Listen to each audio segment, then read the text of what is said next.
Or not. One more time. All right. I'm going to put those down there for now, and then I'll figure out where to put them later. Okay, there's a stand if you need it. We can put that there. That'll be great, because I'll put my books on. We are past 7:30, so folks could come take their seats. We would be so happy. Because right now we're sad. That's great.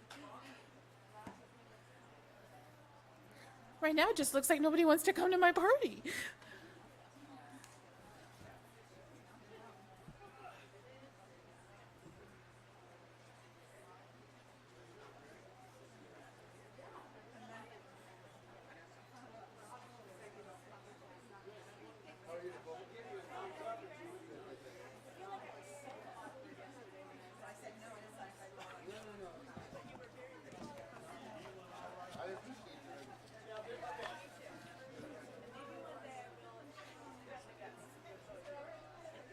Thank you. There's Jennifer.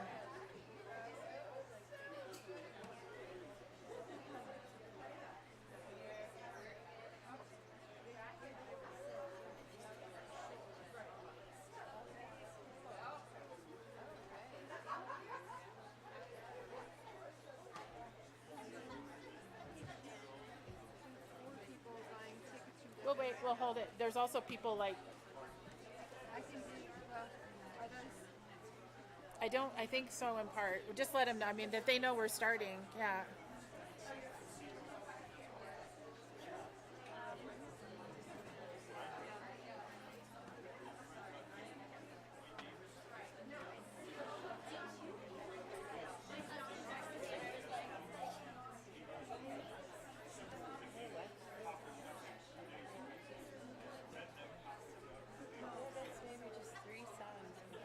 Does that work out okay for you? No. Okay. I'm just trying to. People are taking their time, so I gotta wait till I see Jennifer, and then I'll go. Okay. You're on, but I don't want to turn them on until they're. Okay. So I'm gonna have to run out here. Okay. I guess I could just. Any chance you would remember to hit mute on your first channel on your way out? I will try. Yes. I mean, I can. Are we good? Actually, I can come and do it. Yeah. Okay. I'll wait till I see you to start. Okay. You guys are live. Your mics are hot. No. Yeah. No. I'm gonna start. Yeah. We're just trying to get your mics on. Well, I got to start talking first. So. Although we could have you just start with the song. Do you want to do that? Why don't you do that and get people out? Could you do one and then? Okay. Yeah. We'll do a hot one. Okay, do that. Great. Yeah. Perfect. All the mics are on. You want me to mute it now? Oh, It might get people up here. do then I'll be happy with you.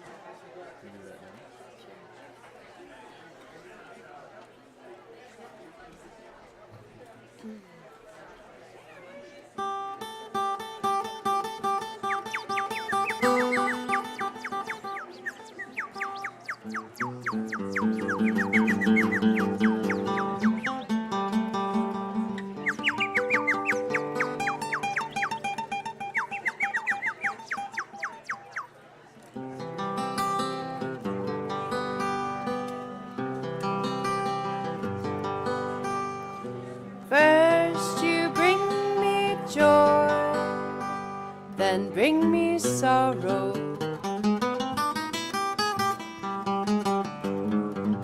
Well, you're just here today and gone tomorrow.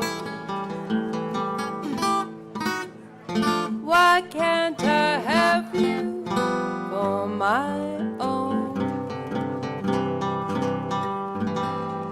Tell me, why must I stay here all alone?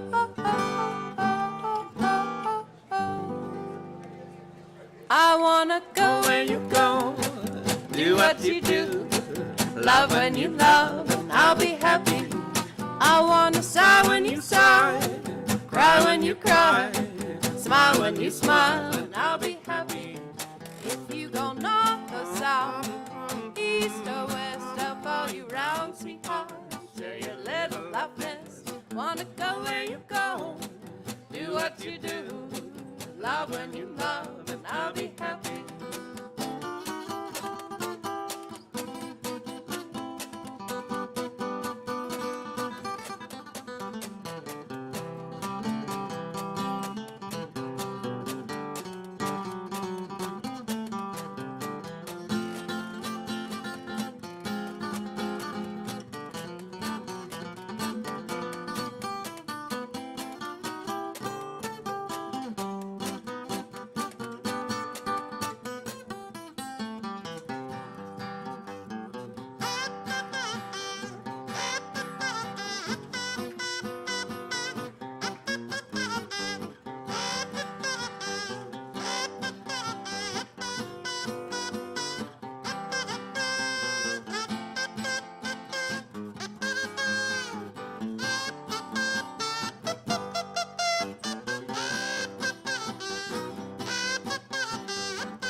I wanna go where you go, do what you do, love when you love, and I'll be happy.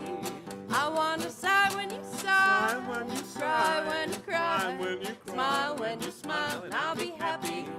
If you go north or south, east or west, I'll follow you round, sweetheart. Share your little loveness. Wanna go where you go, do what you do, love when you love, and I'll be happy.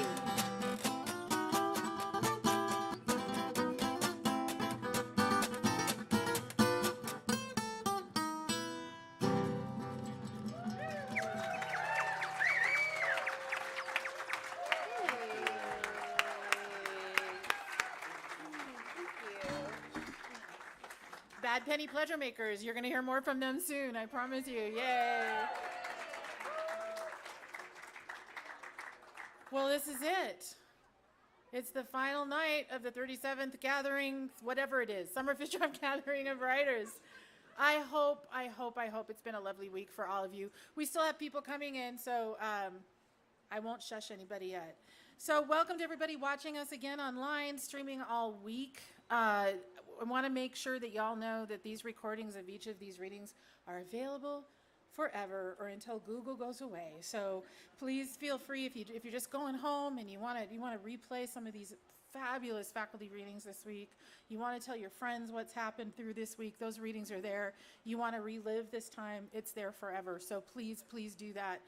Can I just give a hand? The staff has been talking all week. These have been not just faculty, but open mic and year-long, the best readings we've heard in a long time. So thank you.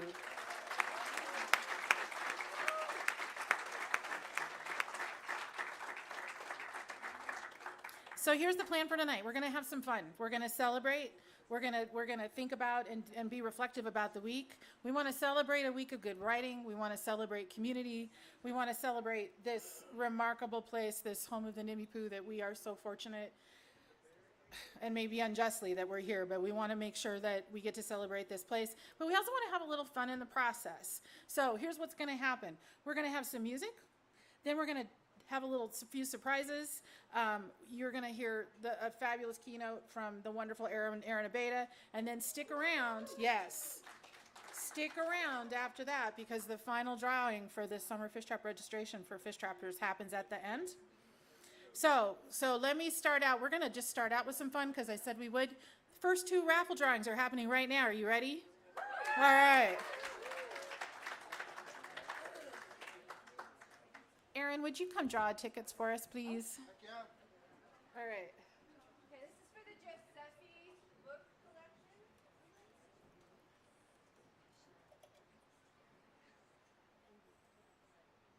We have Claire Chu.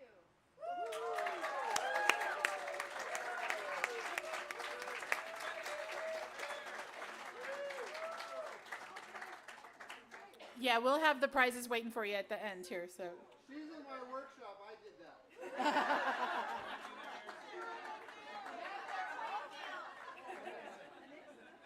Gotta close my eyes this time.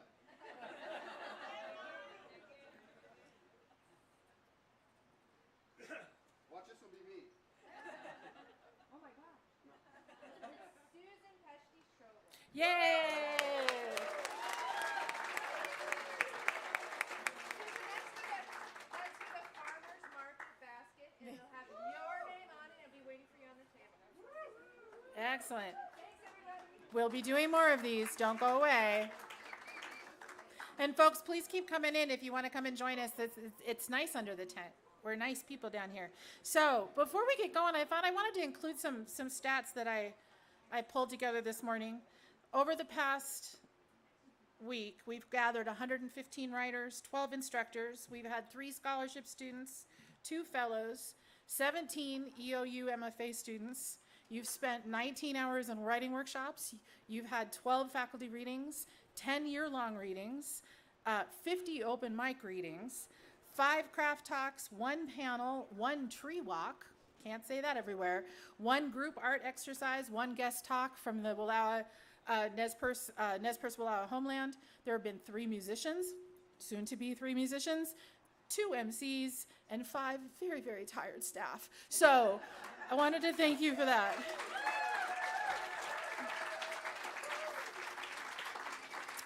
There's one more number I wanted to highlight. I talked about this earlier in the week, but it still astounds me. We had, as of today, 47 volunteers. And just because I know a lot of them are here tonight, if you volunteered this week, could you raise your hand?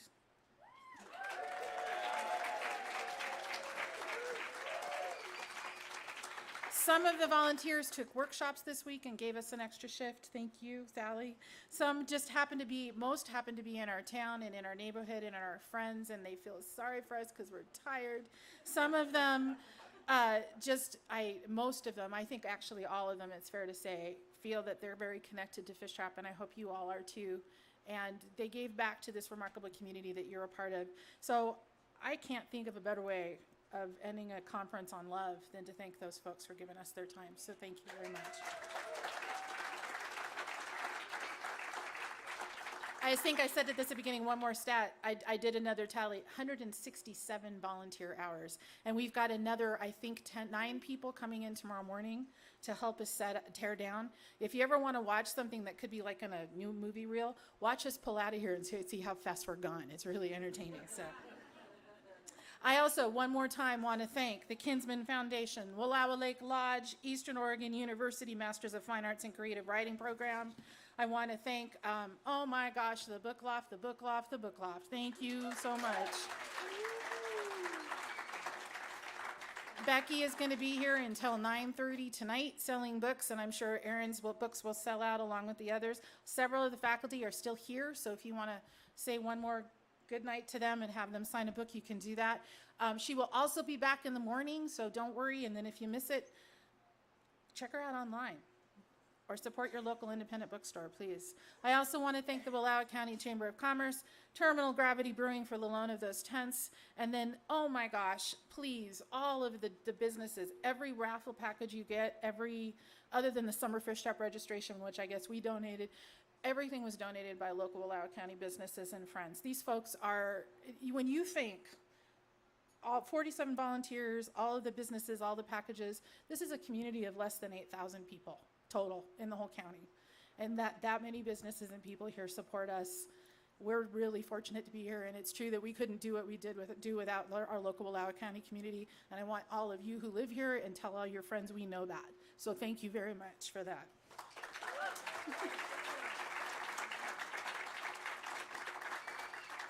You know I'm tired when I get a little teary-eyed over businesses, but there it is. So let's start the show. Bad Penny Pleasure Makers is coming off a week at the Wallowa Fiddletoots Camp.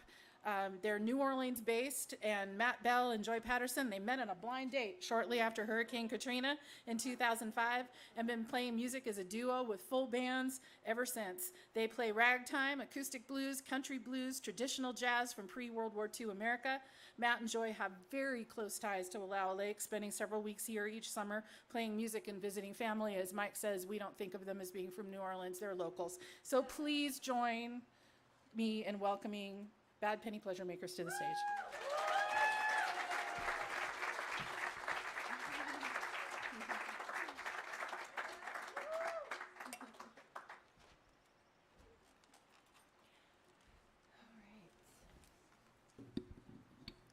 Good evening, lovers. I guess we should be honest and say that that first date didn't go great. But we're here, yeah. Well, we play a lot of old songs, so we'd like to play you one of our favorite love songs that's old-fashioned, that old-fashioned love.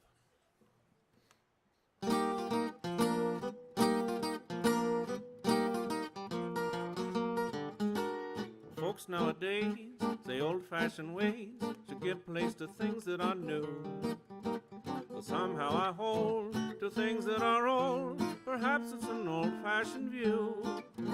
I love my old books, the corners and nooks of my old home and the old friends. Memories too, one love that is true, lasting all through life until it ends. I've got that old-fashioned love in my heart, and there it shall always remain. My love is like the ivy vine, clinging closer all the time. Through the years, joy and tears, just the same. I've got that old-fashioned faith in my heart. No changes can tear it apart. If all the dry land changed to sea, that'd never make any change in me. I've got that old-fashioned love in my heart.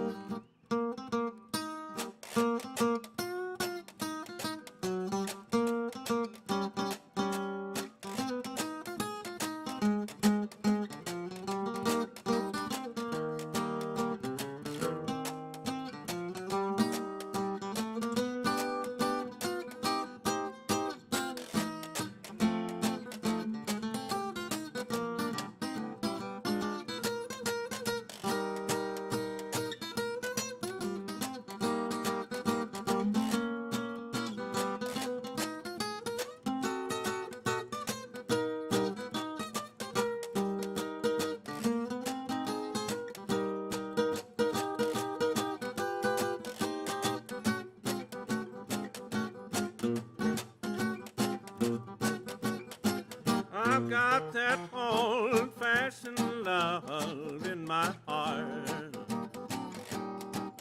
and there it shall always remain.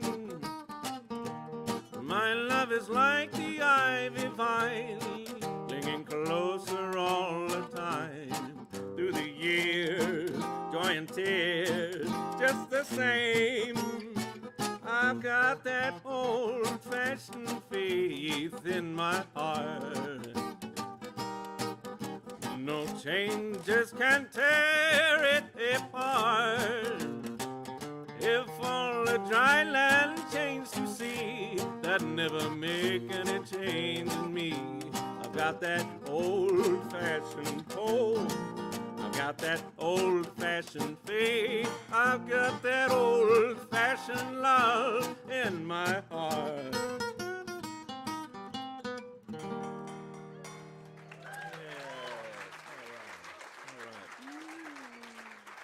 Thanks, y'all.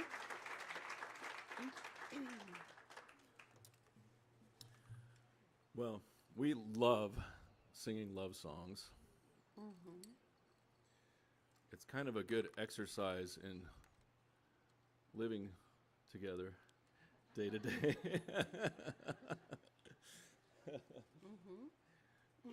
It's a little bit therapy.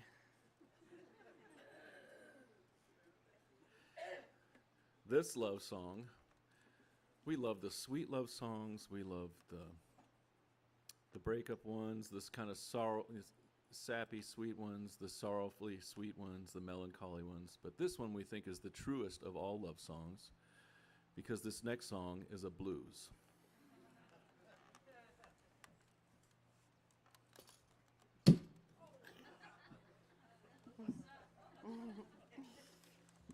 If I could bend, I would.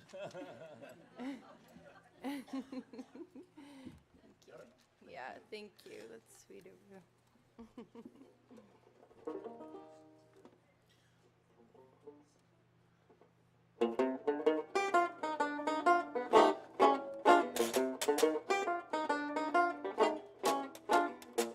Just like a flower, I faded away. The doctor calls to see you most every day. Well, it don't do me no good, Why? because I'm longing for you. And if you care for me, Oh, won't you listen to my plea? Oh, Daddy, look what you're doing. Look what you're doing. Oh, Daddy, you and your fooling. Think what you're losing. All the little loving that I gave to you. It's going to make you feel so awfully blue when you miss me and long to kiss me. You'll curse the day that you ever quit me.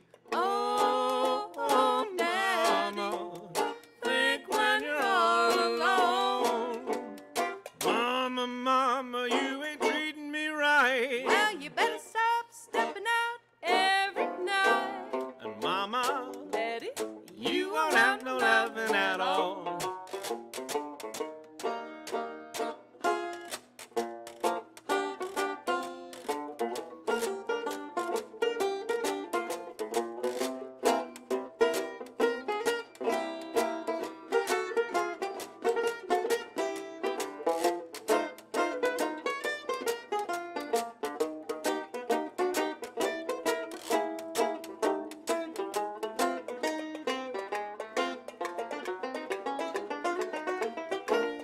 Oh, mama, think when you're all alone. Mama, mama, you are getting old. I can still shake that jelly roll. Mama, Daddy, well, you won't have no loving at all.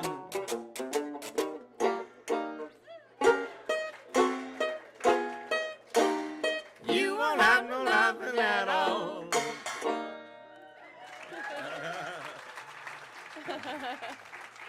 Aw, thanks. I want to say that last song was written by a composer and pianist from New Orleans in the mid-20s, and Clarence Williams, and he and his wife, Eva Taylor, recorded that song together, and we couldn't resist doing that. I also want to say that we didn't write any of these songs, so if there's something you don't like, it's not our fault.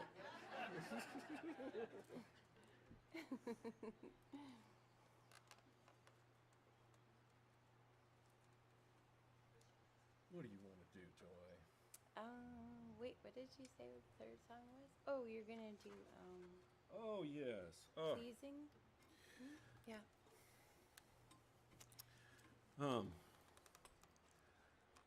On with the, sorry if I'm relating love songs to our personal life here, but there's some songs that I think of as songs, and some are as prayers, and this one I think is a promise. Because part of our vows, I said that I would bring Joy coffee every morning. Well, Hebrews, it's in the Bible. Yeah, Hebrews. Yeah, yeah. But it's just a nice way to start the day off and with that way of thinking, too. So, The Promise by Lonnie Johnson.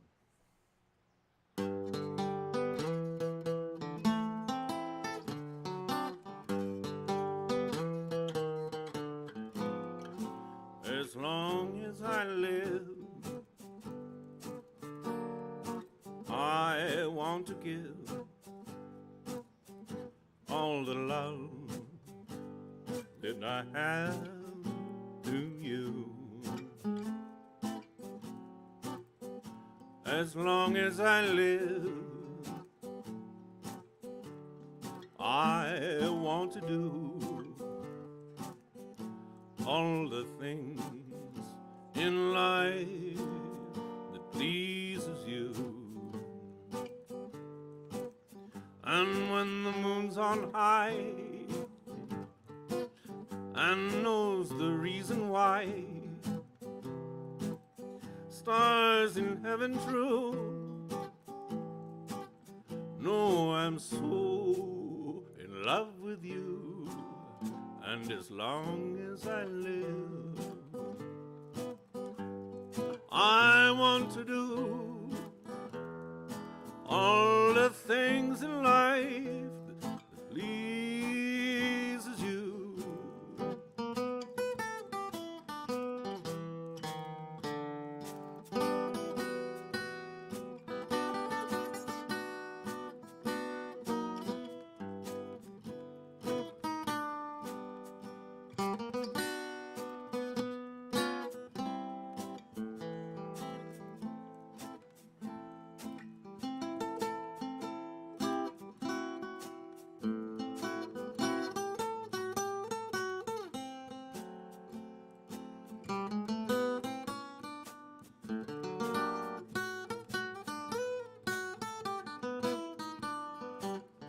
And when the moon's on high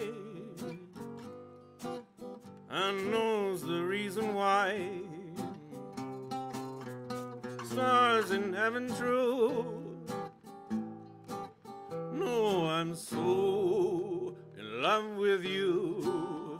And as long as I live,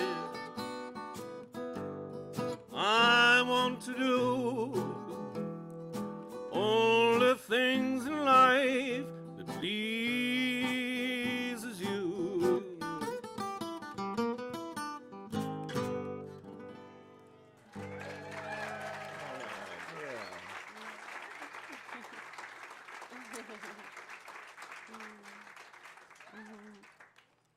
If I could just start off that way every day. Janice just told me before we went on that Dr. Ruth passed today. So I was thinking about all the naughty songs that I know from the 20s. And I think we're going to do My Handyman. Yeah.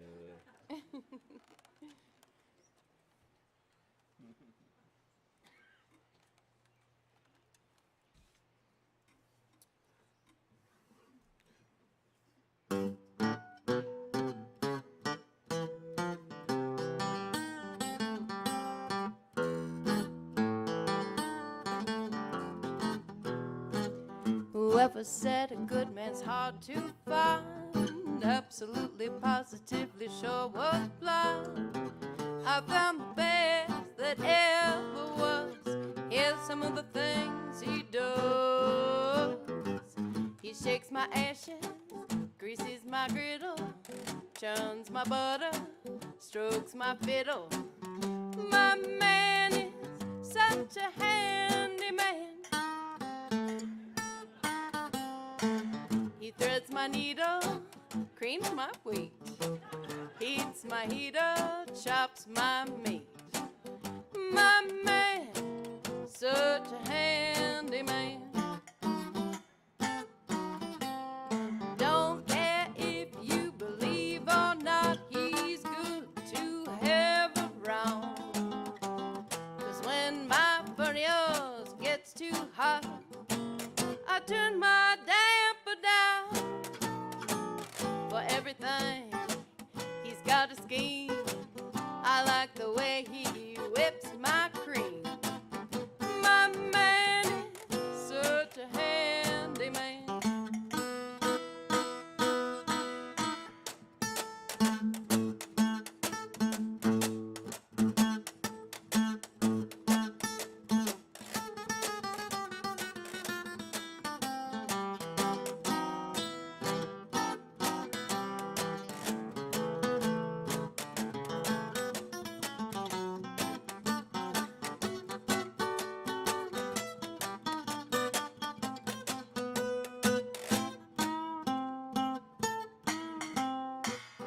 flaps my flapjacks, cleans off the table, feeds the horses in my stable.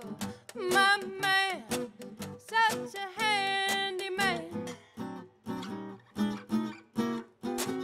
Sometimes he's up before the dawn, busy working on my lawn. My man is such a handy man. Don't care if you believe or not, he's good to have around. 'Cause when my funniest gets too hot, he turns my damper down.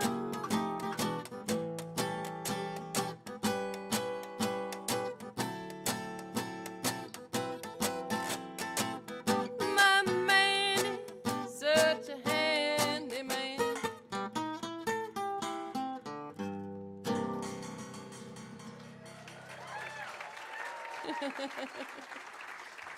Thanks. How about Dreamboat? One more? Okay. Thank you, one more. That's the most important person right there. The person with the cane, that's the one you want to watch out for. Dreamboat? Yeah. Here's a, this is a song that in New Orleans, I think one of the most vibrant musical avenues is the people who play in the brass bands, who walk in the street and play music. Horns, it's really loud and it's so alive, and it goes way back. Like, we're kind of going back to the old songs and trying to keep them the same, but a lot of the brass bands, they're living tradition. And this is a song that I hear the brass bands play a lot. It's like a second line style. It's called When My Dreamboat Comes Home. And when we learned the words to it, we just thought it was it's a beautiful love song. And we put a little rhythm of our own to it. 2, 1, 2, 3.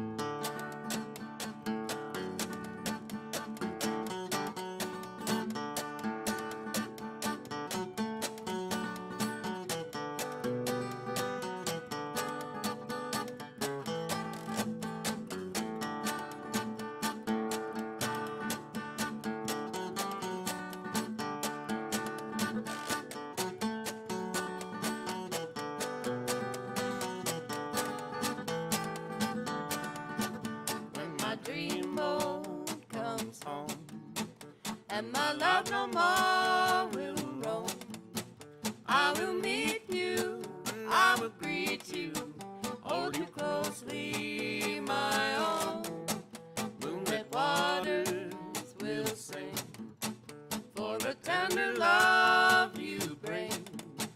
We'll be sweethearts forever when my dreamboat comes home.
Thank you all very much. Thanks, y'all.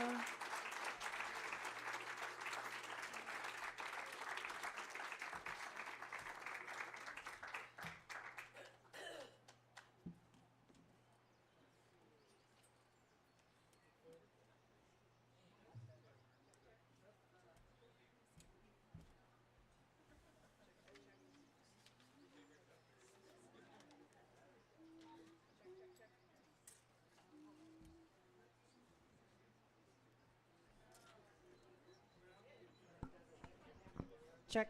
Okay, here we are. Jennifer, you ready with the next two? Okay. While we're doing a little reset, I did want to say tonight only, we mentioned the other day that we were doing an outpost on the Snake River special for folks who are summer fish trap registrants. We have decided that for tonight we are going to open that up to the general public in Wallowa County. So any of you here who would like to take advantage of a 40% discount to go down the Snake River with Gary Ferguson, Lita must not be here, with Gary Ferguson and with Winding Waters River Expeditions, come see either Devin or I tonight. We'll get you signed up. Deal? And if you can't do it tonight, come and see us, and we'll work it out. But we'd love to get some folks on that trip. Thank you very much. All right, we have two more. Oh, here she comes. Two more raffle packages while we're resetting the stage. Janice, can we everybody give Janice a hand? Holy cow.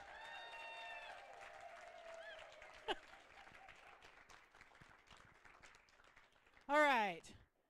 You want to do it again? Okay. Do it.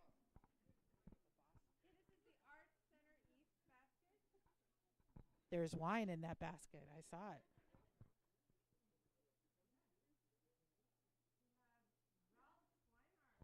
Wow. How did you pull that off? You come for the first time tonight and you get a basket. I'm not sure how that happens.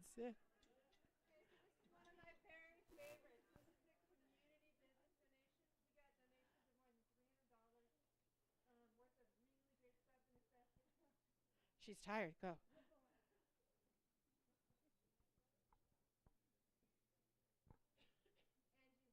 Yay.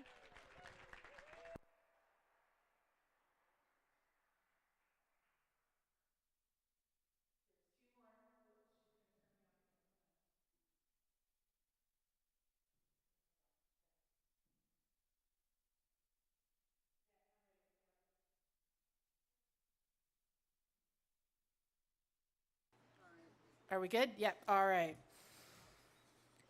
Can we give one more hand for Bad Penny Pleasure Makers? They will be back. Yeah. Thank you. So our main event tonight. This is the loveliest man. I have to say, you've charmed us all again this year, and we're so glad to have you back. Aaron, when I asked him the other day, how would you like me to introduce you? I offered to make up a bio for him, and I think we decided that wasn't a good idea. It would have been fun, though. I think we could have done some good things. But he suggested I maybe look at reading an excerpt from his essay, A Letter to Pratt in Praise of Books, which he read here a couple of years ago. I made some cuts because of time, because you want to hear him read, but not mine. But I wanted to just read this today. The river is my home. It is what I return to. Always my north and brightest star. It is the river that keeps my memories, each bend its own story. The river is what I try to save. I believe the river is better than all of us. It knows how we love, and it urges the broken parts of us healed. And that is why I'm writing this letter. I believe books, language, and the perfect world hold that same power. Sometimes it's easy to lose sight of what we are meant to do, what we are meant to change in the world. Are we meant to find the good stories, the most perfect word, the music of a line or sentence? We are seekers, and that is what we were made to do, to follow the rivers of our youth, linger at the deep pools of joy, pain, and regret, cast our hope to the answers beneath the water's mirror, that reversal of aspect that allows us to see inside ourselves. We broker in what we see on a daily basis, and also that which we imagine. Ladies and gentlemen, Aaron Abeda.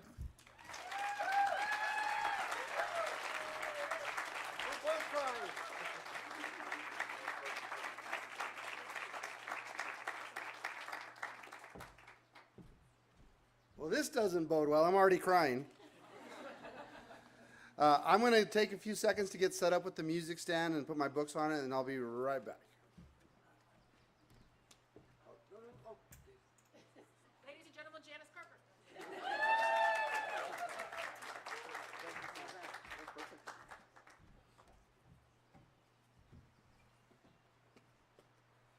Plus the generous soul that brought me Kleenex. I am so sorry I didn't catch your name, but thank you.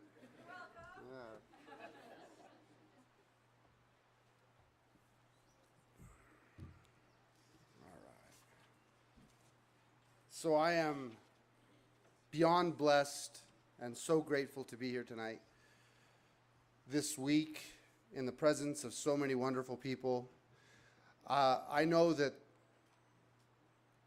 appreciation and graciousness and just that sincere thanks is abundant, and it exists in all of us for the hard work that everybody associated with Fishtrap has put in to make this event possible. And by this event, I mean the way that we all feel, the way that we all have come together as a type of family, and the way that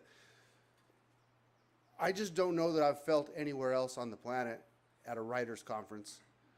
And we need to thank not only Shannon and Mike and all the fish trappers, but I believe that there's something in this ancestral homeland that makes this feeling possible. And I'd like to,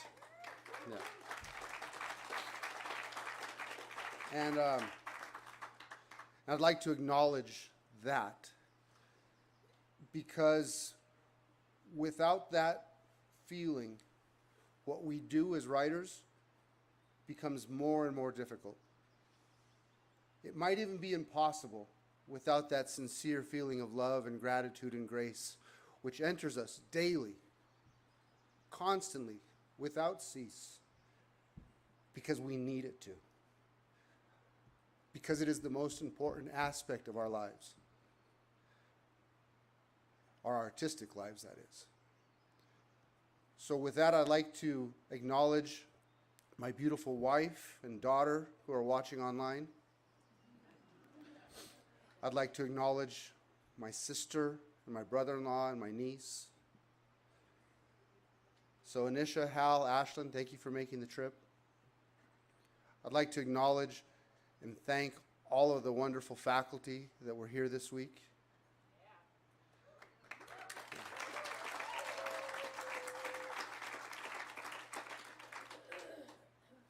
And my cohort, Claire, no particular order, by the way. Claire's like, I was first. He drew me.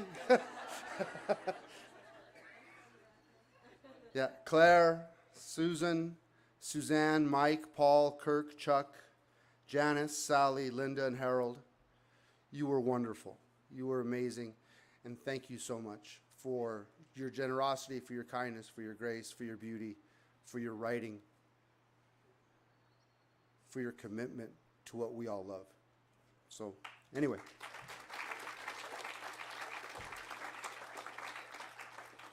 Here we go. Let's see. I do want to say that I was here on the first night, and I had the very distinct pleasure of listening to Kim Stafford. And then all of the readings this week were so amazing. They were so powerful and just perfect in almost every way you can imagine. Every emotion, check, check, check, check. The bar so high, I can very easily tonight just walk right under it. Yeah. So thank you for that as well.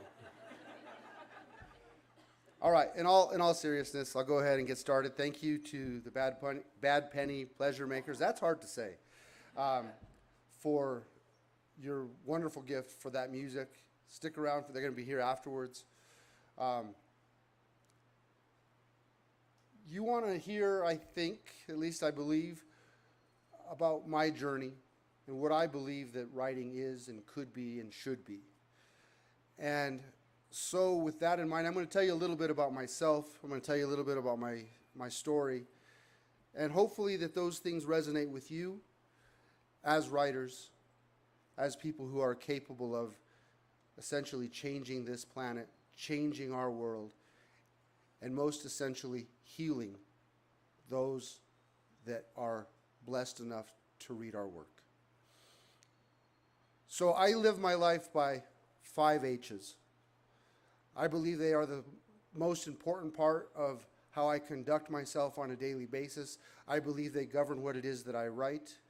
I believe they reflect those things which we as writers can aspire to, those things that we do naturally. And I just wanted to give voice to those things. And The first of those is from a line I heard from Shakespeare, and it went something like this. Of all the words in the English language, the most powerful word is home. And in that vein, I believe that there are 4 homes that we as writers protect. They are something that we hold sacrosanct. They are things which we battle for and that we never ever surrender, defending and fighting for and writing about and loving. And that is our mythical home, our historical home, our actual home, and that home that we imagine, which becomes our archetypal home.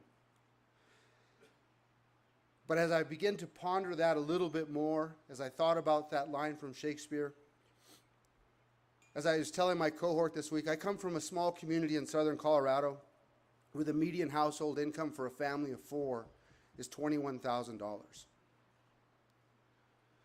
And the median household income for a single-parent household in my community is just a tad bit over $14,000 a year. And I think that there are things which are, in fact, perhaps more powerful than home. And most prominent among those is hunger. Literal and figurative hunger. It is the only thing that I know of which will make somebody leave that which they love, that which they most care about. They will leave family, they will leave home, they will leave their memories because of hunger. And so I'd like to talk a little bit about that too. This is my preamble, by the way. I promise to circle back. But last night when Laura was reading, and I just want to tell you, Laura, how much your friendship means to me, how appreciative I am. She said last night that she's my oldest writing friend. Well, it goes 2 ways with that. And for you, my friend, I would carry water into the desert every day. Because people leave their homes because of hunger. They leave their homes and they are seeking hope. Hope is the beacon which calls them away. Hope is what keeps them alive on a daily basis. Hope is part and parcel of their survival. And in their quest for hope, they hope to be healed. And in that healing, they bring to us those that sometimes forget about them. They bring to the page, they bring to our communities, they bring into our consciousness this sense of humanity, which without the least among us might not ever be realized. That's what writers do. They record for all to hear and for all that are willing to listen and read how important it is to be human. And by human, I mean love. So, with that being said, let's talk about RHs. Let's talk about love. Fair enough? All right, let's do it.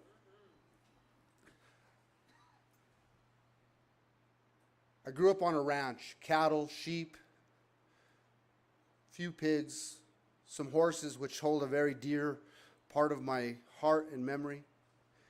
And on that ranch, I learned so many things. But chief among them was how to love. And it's not a typical kind of love. It's not a love that we would necessarily experience and call love. It's this type of love that has to do with keeping death at bay always. Always protecting the animals, always protecting the crops. And in that, I saw so much faith. I saw so much love, especially for my parents. And I'm going to convey a little story to you about some early memories about how it is that I learned what love was, and it was never, ever uttered to us. I don't mean this negatively. I don't mean this to cast aspersions towards my parents. I love them dearly. Neither of them, to my recollection, and I believe I have a witness in my sister in the back there, ever openly told us that they loved us. I would argue that my dad was more of the type that said, well, I'm feeding you.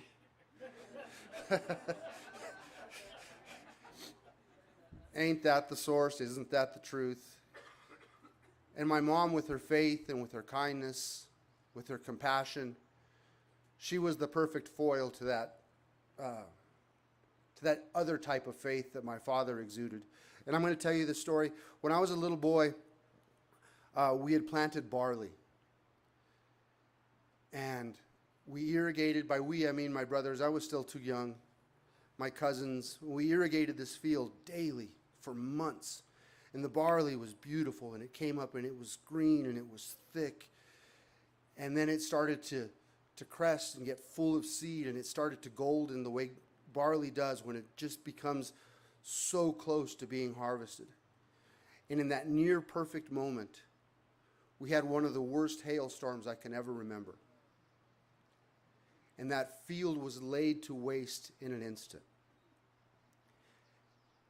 And every hope and every wish that we had had for that particular field, every moment of work that we had put into it, had been destroyed in that moment. And my father walks to the edge of the field. And I expect him to be angry. I expect that he will be, in a way that maybe humans often are, cursing fate, cursing bad luck. And he turns to anybody within earshot and he says, "Más se perdió en el diluvio." More was lost in the flood. And I knew then, without knowing it specifically, that to be a writer was to approach loss, was to approach destruction, was to approach everything that hope had carried and had been lost. And in that moment, know that I still had to carry on, that faith was still a necessary component of who we are as people.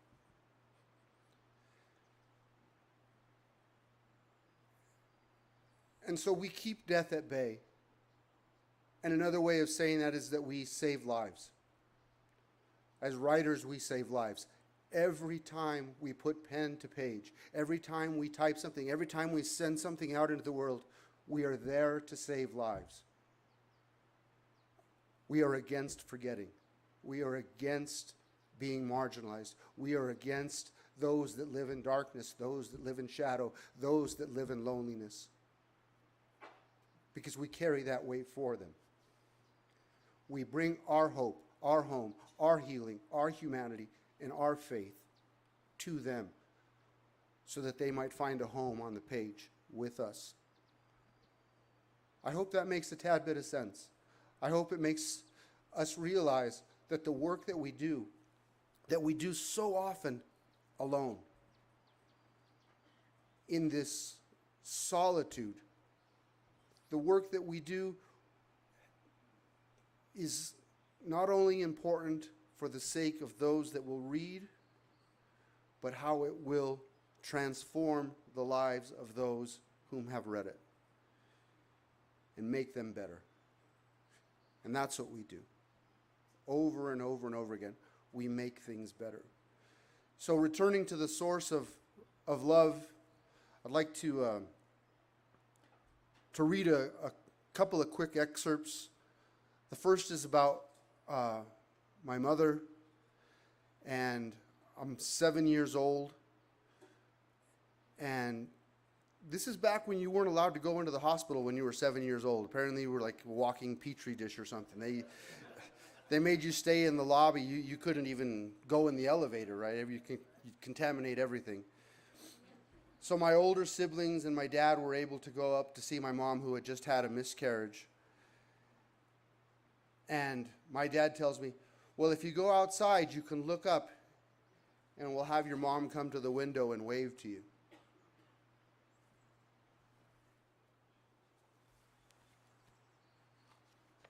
And this is how I knew my mom loved me.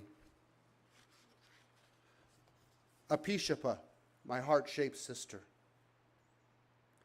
The Apishapa is an old woman that flows south of Pueblo only when the rains came, wind and thunder for generations, and then finally the rain. My mother waves to me. I am 7. I imagine her 7 floors up, waving from her hospital room. I stand in the rainy parking lot, silent, except for the far-off southern thunder. My mother has lost what would have been my younger sister. My mother told me later that the heart-shaped miscarriage was a girl. Younger heart-shaped sister who did not live to be born into this rain, soft but hardening, as I wave up to the 7th floor. The priest, probably the same priest who drives all day Sunday giving communion, comes to the hospital. In the pockets of his black jacket, holy water. His shoulders wet with rain, he moves quickly to baptize Apishapa, my heart-shaped sister. I fish alone, bring what I catch to my mother. She loves fish, the crispy skin, soft flesh so barely clinging to the malleable bones. I am alone, except for my mother, a river which always flows. Her voice crescendos over rocks and sandbars, plays off the water in a loud, sad key. Her voice is thunder in the middle of the night.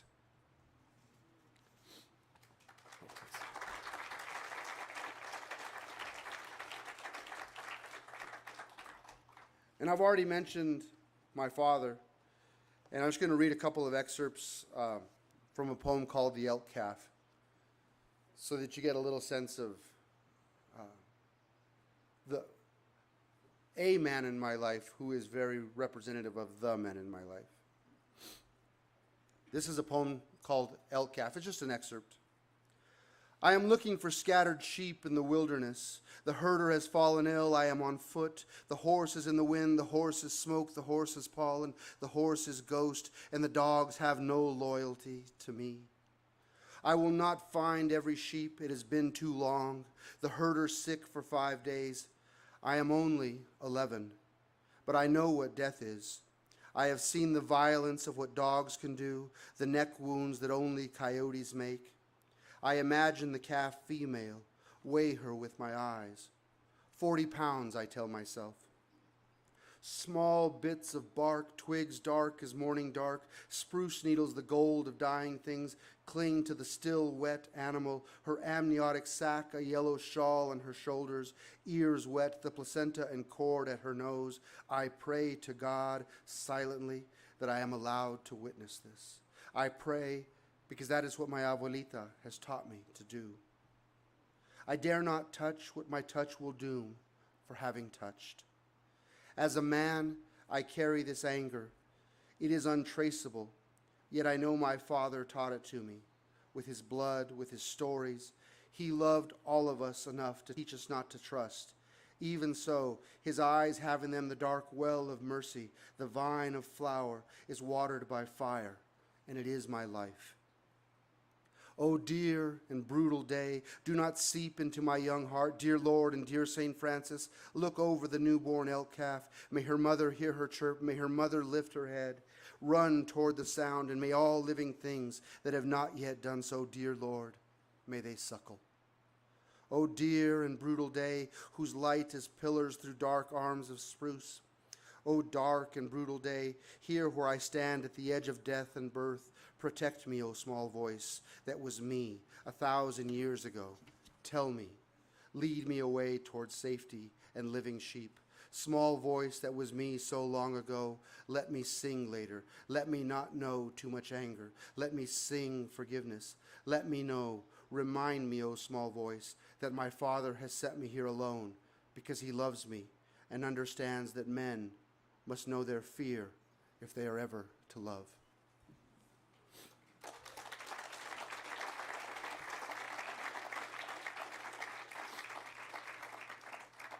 That's the actual home I grew up in. I'm going to take them out of order, obviously, because when we talk about the home that we live in, Antonito is poor.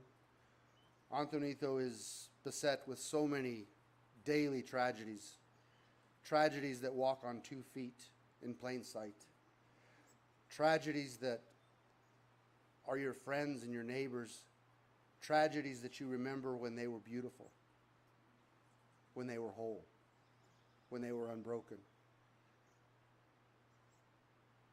And as writers, we each have our particular wound, our particular place that we go to.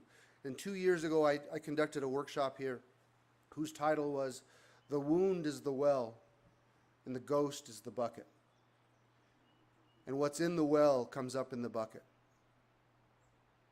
And those particular wounds of home, of my actual home, of place, we are all charged as writers, as lovers of the word, to find beauty where no one else dare look, to make from tragedy something which is redemptive, to make from loss something which we can point to as being powerful, human, and therefore universal. But the ways that we do that, they vary, right?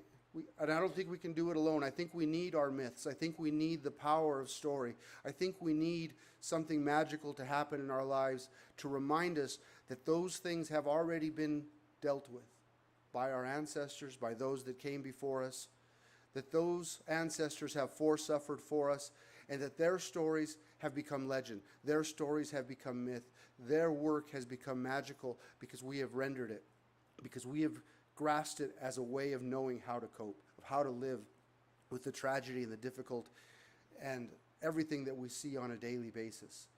And so that mythical home of ours is important, that we keep it alive. What are your particular legends? What are the myths which sustain you?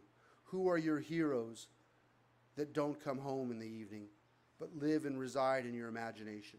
Who are the heroes who carry you through their example? And it occurred to me in contemplating that point, that every single one of my heroes, everybody that I carry with us, both mythical and actual, every person, that is associated with my home, those that I admire and look up to, for them, love is sacrifice. Love is giving. Love is surrender to something greater than them, that they will sacrifice over and over and over again, not for their own good, but for the betterment of their family, for their community, shall we say, for their audience. And that's my wish for each of you. That love, yes, it's an emotion, but I think it's been on full display all week that love is an action. And I'd like for you to consider that the action that you take as writers is that you sacrifice and give over and over and over again. That you let the poem, that you let the story, that you let the essay, that you let the novel, that you let the play, that whatever it is that you put your mind to writing, that you let that thing darn near kill you. Because to me, that is the heroes that I grew up with. They loved so much, they were willing to let that love break them. And they surrendered to that fate willingly, knowingly, and constantly, without cease. So, who are your mythical heroes and what have they given for us? What have they given to you? And I say write them. Write them again and again and again. And when you find yourself in that place where you don't know exactly how you might overcome whatever thing that is ailing you, whatever ache has visited you that day, whatever thing that you cannot shake, when you find yourself in the presence of that thing, turn to those heroes. Turn to those women and those men and those legends and those myths and that magic which has sustained you for your entire life without you ever knowing it. And that thing will keep you and guide you toward a place where the poem can be, where the story can be, where the word can live. So what does that mean to me? And hopefully something that is applicable to each of you. I'm going to convey this idea of sacrifice that means something to me. I don't mean to preach, that's not where I'm going with this at all. But it is a religious story. It is something which moves me to write. And it's the story of Peter in Rome, who is about to be crucified. And all his friends are telling him, run, Peter. Get out of Rome. If you know what's good for you, Peter, leave. We do not want to see you suffer, Peter. Leave, Peter. Go, Peter. And Peter listens. And he packs up his things and he leaves Rome and he's walking away from Rome. And as he's walking away from Rome on the Appian Way, he encounters the risen Christ walking towards Rome. He says, Domine, quo vadis? My Lord, where are you going?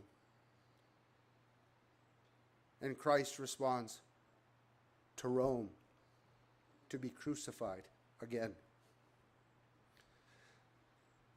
So, as sad as that story might be, it means something, at least to me. And that we must always return to Rome, no matter how dire. That our sacrifice is greater than us. That our returning to Rome means something.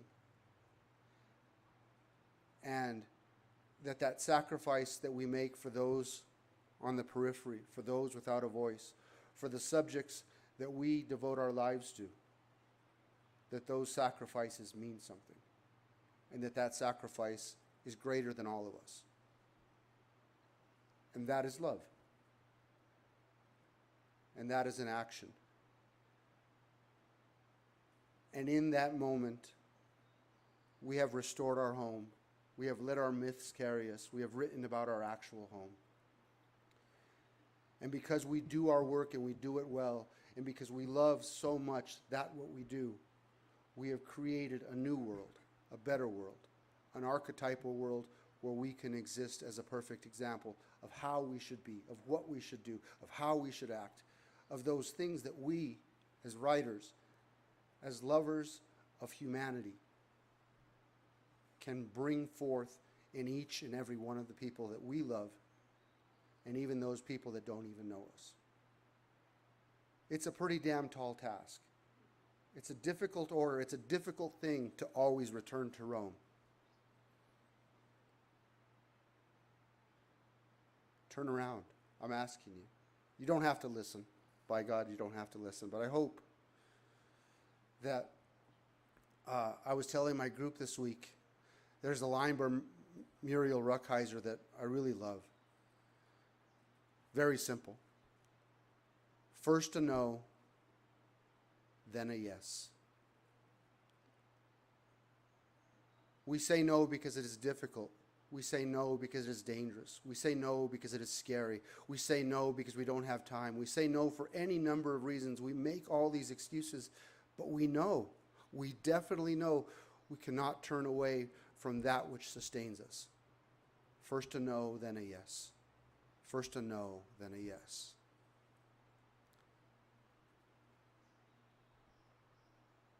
In Rilke and his letters to a young poet, I'm paraphrasing here, in the very first letter, he posits, ask yourself this question: can you live without writing? And if the answer is yes, then maybe you're not supposed to be a poet. But if your answer is no, I cannot live without writing, then you must dedicate your life to that end.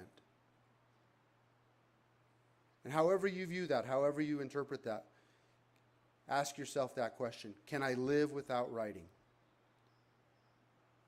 And I'm guessing because you're sitting here, because you are in this sacred space, because you are amongst people that love what you love, because you have made your commitment to language and to writing, that your answer to that question will always be no. I cannot live without writing. And if that is your answer, then you have healed not only yourself, but so many people that encounter that which you do. You have brought hope, not only to yourself, but to so many people. Because that's what we are. We're repair women and we're repair men. We heal constantly. Not for our own sake, but as sacrifice to something greater than us. We always return to Rome. I'm going to read a little piece from an ancestor of fire, which maybe outlines that a little bit. It's titled Ghosts of Horses, Saints of the Llano. I'm not going to read the whole thing, just a little excerpt.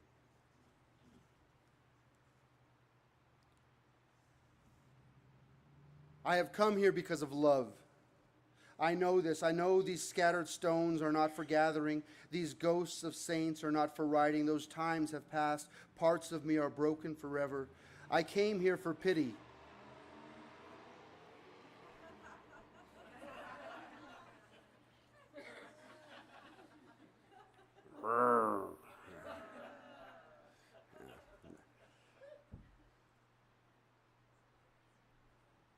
I almost said something mean. Never mind.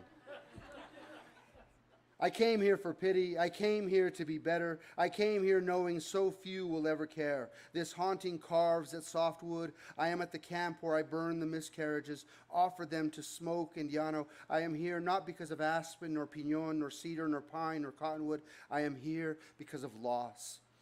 There is not a horse nor a saint born or imagined that can move me from my loss. I have done my best to return to Rome. Those that know me will understand what I mean. That's the line I get asked about in that particular poem. Did you mean to write home? Is that a typo? And I hope now that you know that Rome is home. For me, anyway. And it doesn't have to be in that religious context if that's not what you choose.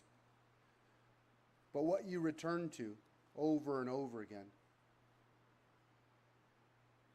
is where you invest your love. And I think, nay, I know that where we invest our love is the most important part of what we do. Because that love is inexhaustible. That love heals all. And so a very favorite poet of mine, Yehuda Amichai, has the line, and that which we will never see again, we must love forever. And I know Paul likes me to repeat things. Paul's in my workshop. Say that again. That which we will never see again, we must love forever. And I wanted to talk a little bit about how it is that we are able to save that thing which is fleeting, that thing which may never ever come our way again. Call it inspiration, call it imagination, call it a character you always wish to write, call it the poem that is there one moment, and then when you sit down to write it, has evaporated somehow. And I hope to offer, hopefully, a tool or two that can help us, hopefully, understand ways of understanding that thing, that disappearing thing that is right there fleeting in front of us. I gave my cohort an exercise this week to pick something small, because I think it is our tendency often to, we want to write about big things. We want to write about big subjects. We want to write about things which everybody can relate to and everybody knows about. And I tasked them with, find something small. Be it a blossom, be it a memory, be it a scent, something small.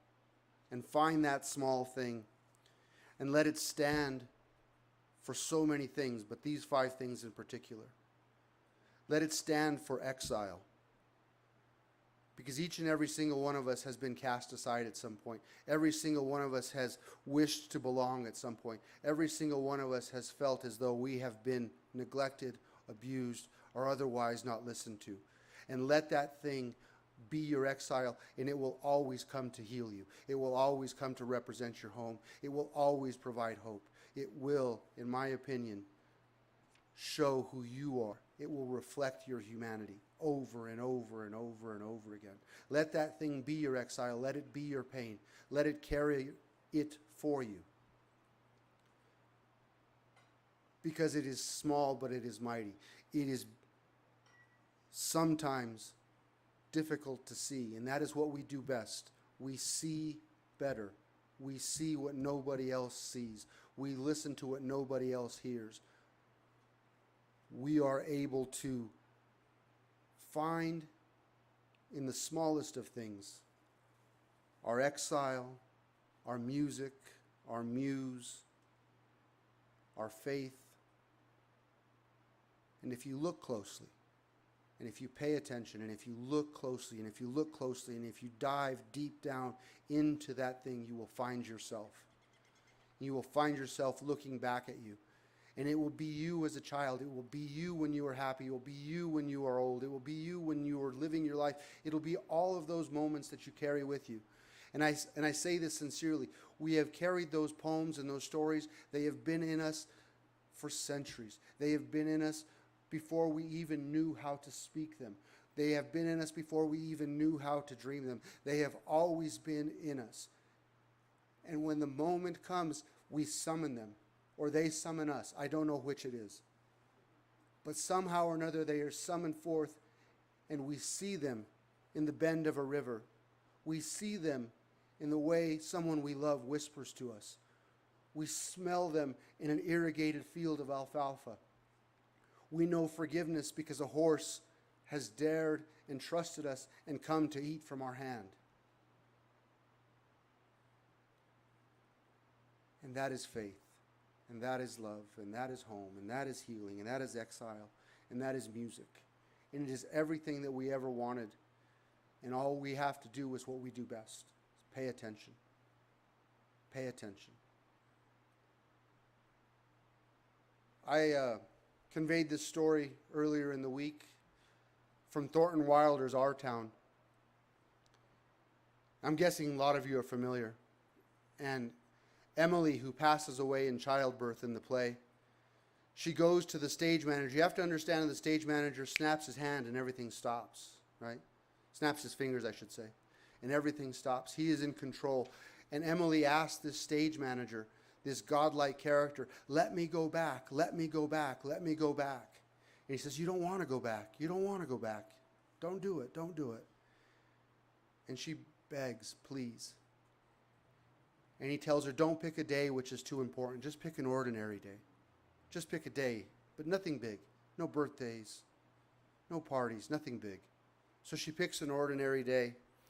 She's at the breakfast table, having returned to earth after her death. And she's there at the breakfast table, and she wants her mother to pay attention. She wants her family to pay attention. And she's then begging them just to see the beauty around them, to see the power of the things which we take for granted as regular human beings on a daily basis. And eventually she sings, take me back, I can't handle it anymore, please take me back. And she asked the stage manager, do human beings ever realize life as they're living it? And he answers her, no. And then there's that comma, which is hope. He says, well, maybe the saints and the poets, they do some.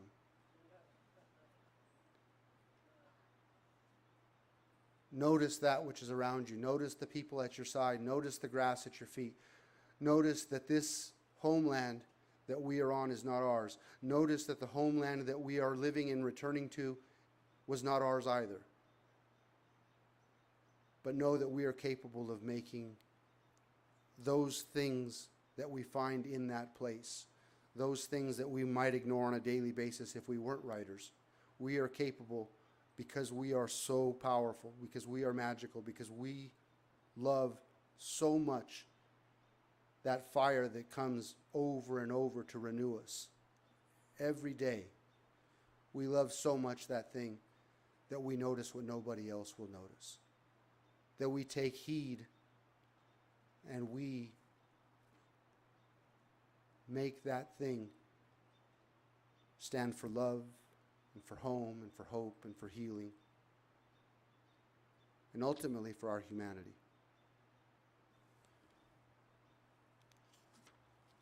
I want to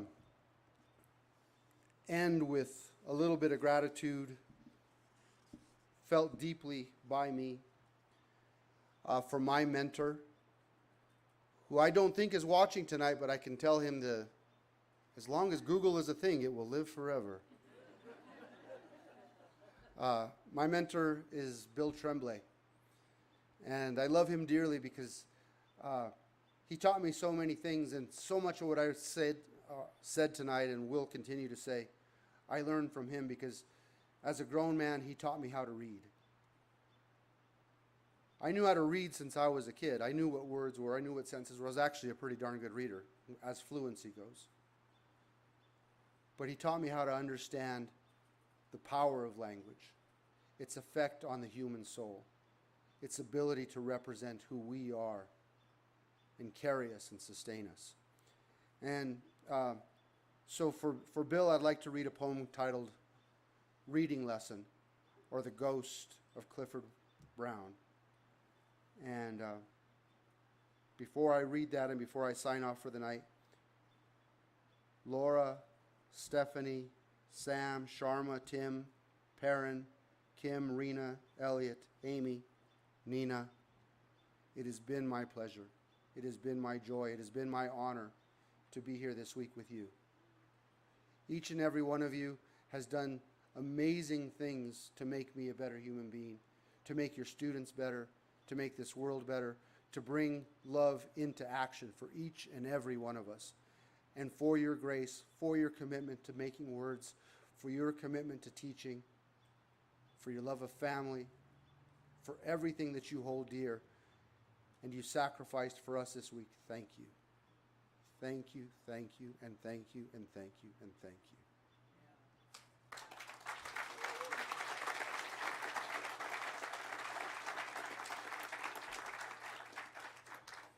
So I'm going to finish with this poem.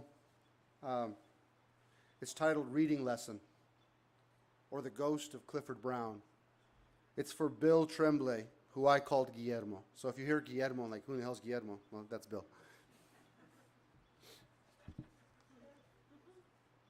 Guillermo, do you hear the flutes, the high, near God part of them, at the beginning of Clifford's easy living? You must. You call us around the front of the table as if you were going to tell us about the ghost in Clifford Brown's trumpet. But you read us Yusuf's jasmine. Your finger with its nail cut short and square is conducting every line. You pause as you mention the trumpet player, who is almost kissed by enough pain. Clifford's shadow at the edge of the stage. The first time I met you, I heard my father's voice. Remember to look off the safety. Feel the pressure and step up in the pocket. Then look to your left. The running back will come will come open underneath. I've seen eyes like yours my entire life, the deep run of trumpet and water. It is not about what you are saying. I know, Guillermo, it is about what your eyes are saying, secret language. Your finger pauses over the poem. You ask if we hear the phrasing, the way Clifford leans into his trumpet, the brass god that purges what Hughes called the sadness of the song. Don't you see how we are already undressing the brunette the moment Yusuf mentions Egypt? The poem is all wrapped up between notes, the white space of the unspoken. The girl to my right, she loves John Keats, and she is not listening. She asks someone to her left, a dandelion whisper. What the hell is he talking about? He is talking about silence, how the breath makes the song feel like loss. He is talking about how the playing makes it like a small taste of a broken but remembered joy. Don't you see what his finger wants you to hear? Bird's spoon and Chet Baker's too. The flame beneath its sweet and evil tonic. A building tagged into dust by drunks and gangs. There! Don't you hear it? Clifford is playing your pain. Minor keys. The flute is waiting for its moment. It's not all about sound, changing sign and signified. It is still pain. Learn to read it. Trust those leaps. They are real. They are as real as the red-headed man that choked on his tongue. Why are there so many bottles? Can't you taste Yusef's poem? How fear and lust are wrapped up in jasmine? Clifford Brown is dead at 25. Black Rain, Pennsylvania Turnpike, on the way to a gig in Chicago. His trumpet strains, sweet hummingbird. Please live forever on that flower of a note. His eyes are closed so tight as if he can't dare look at what he has created. There are so many ghosts bebopping out of his horn, real as the room we are in. The poem is almost done. Guillermo is silent, and I don't know if we have gotten his point. The one where he keeps telling us that this isn't a poem if it isn't touched by some orbit, some distant moon of this pain, this trumpet song of our human soul. Thank you very much. Have a great night.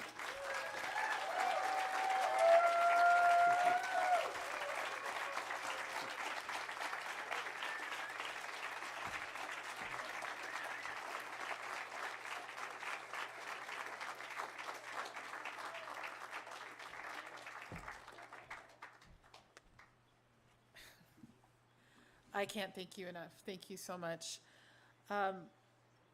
Before I bring Jennifer up to do the last two drawings of the evening, I do want to say a couple of things.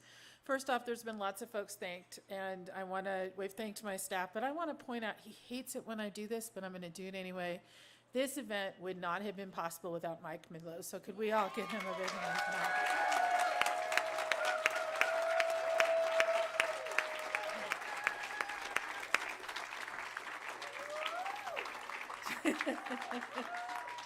He so hates it, but he knows I mean it. So he's a pro, and I'm lucky to work with him. And Jennifer and Devin and Janice, again, thank you. This was Devin's very first summer fish trap, and I think she did us proud. So I also want to thank, if you're here, folks, of my fish trap board of directors, there's some folks here tonight. I know Jeff is here. These guys are the best board that you could ask for. They're that perfect combination of they're supportive and kind and sometimes invisible when you need them to be, but they're also the best folks. They're part of this community, and every single one of them gives back, and I want to thank them for that. Finally, I want to thank you. Most importantly, I want to thank you. You've all made magic this week. We've asked you for your time, we've asked you for your words, we've asked you for your money, we've done all of this, but I'm going to ask you to do one more thing. Go home and tell your friends. Share your words with them. If you know somebody else that you think could find some magic in this place, and it doesn't have to be necessarily even as a summer fish trap participant, please tell them, send them our way.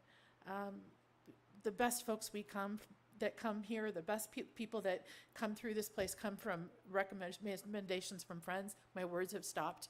I wanted to say several years ago, case in point, we were talking about who should we bring out for summer fish trap, and there was one person who kept saying, you got to get Aaron a beta.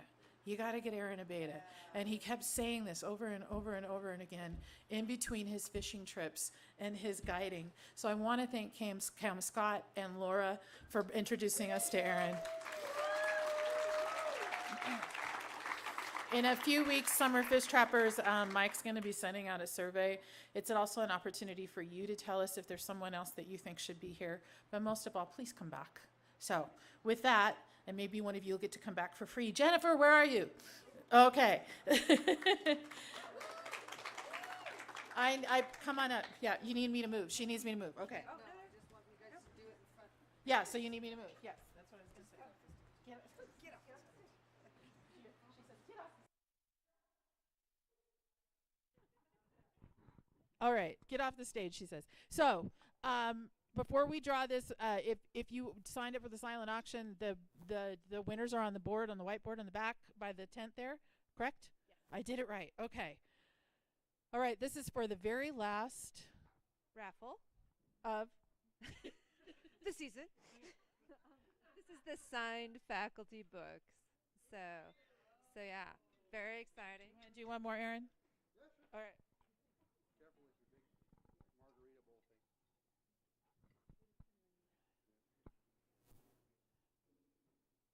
Elizabeth Claus.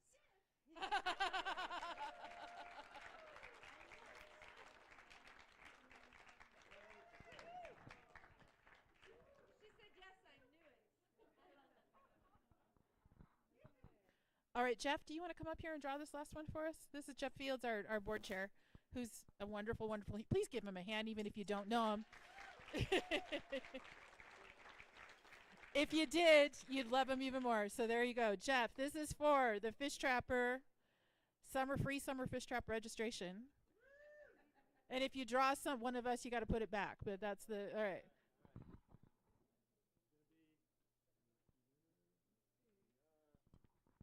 Oh, wait. Oh, I forgot.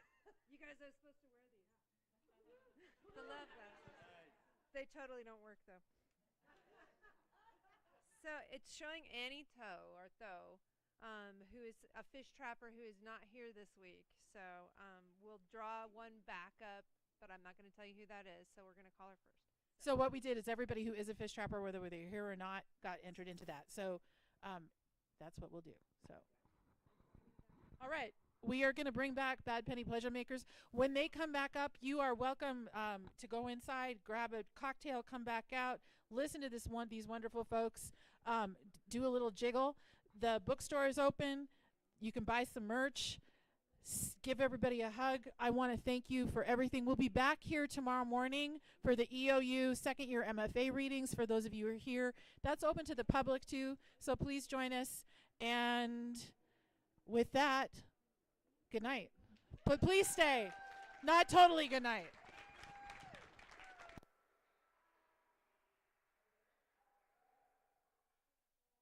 But stay. Don't leave.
The cutest one that I've ever seen.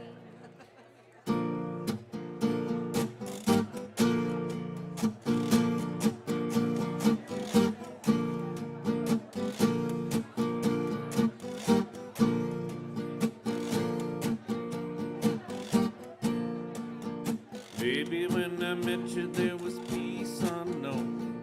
I set out to get you with a fine-tooth comb. I was soft inside.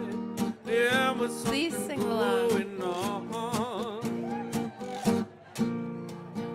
You do something to me that I can't explain. Hold me closer and I feel no pain. Every beat of my heart, there was something going on. Tender love is blind. It requires a dedication. All the love we feel needs no conversation. We ride it together. Making love to each other. Islands in the stream, that is what we are. No one in between. How can we be wrong? Sail away with me to another world where we rely on each other. From one lover to another.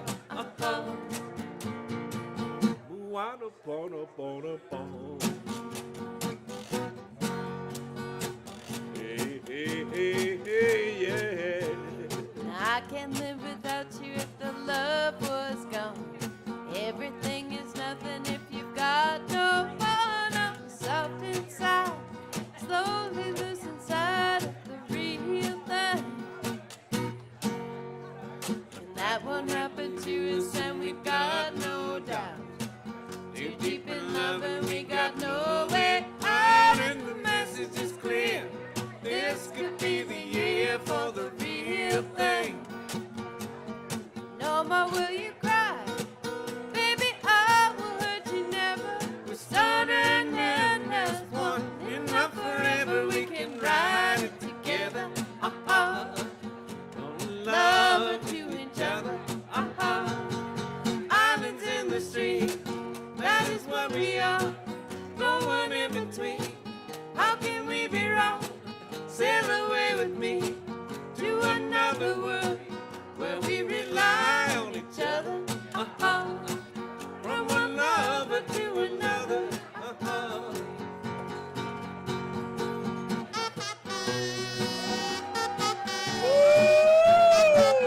Oh, won't you sail away with me?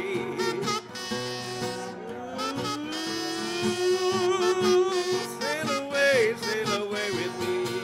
Islands in the sea, that is what we are.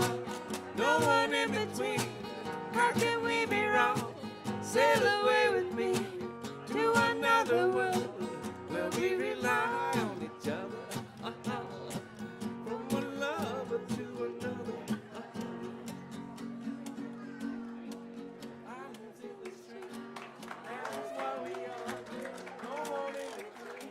How can we be wrong? Sail away. uh-oh.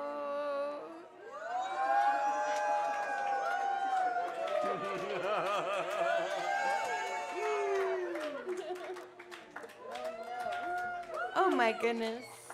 PDA. Folks, we know that you have had an awesome and wonderful week.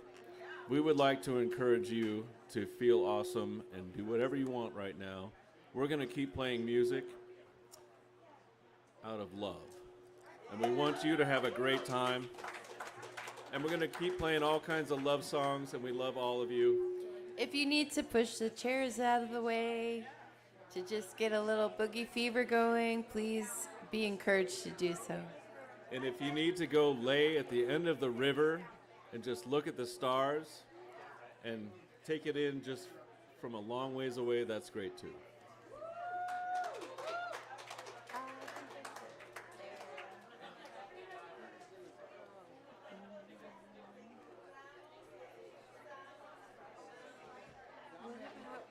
Nobody Oh yeah, okay. Quarters. Okay, here's a little song by Fats Waller. An enormous piano player who had a lot of love in his heart. This is a porter's love song to a chambermaid. Although my position is of low degree, and only others they look down on me, I go smiling through. That's if I had you. I am the happiest of troubadours, thinking about you, babe, while I'm massaging these floors. But in my leisure time, I made up this rhyme. I would be the oil mob if you'd be the oil. Then we both could mingle. If every time we toil. I would be the wash boy. Won't you be the tub?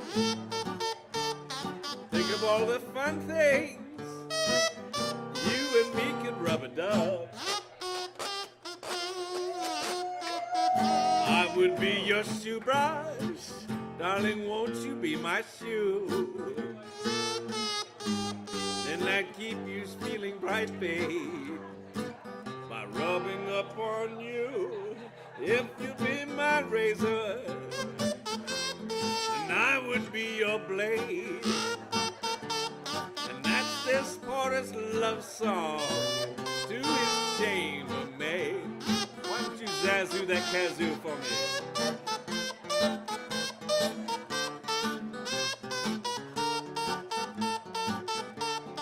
So bad.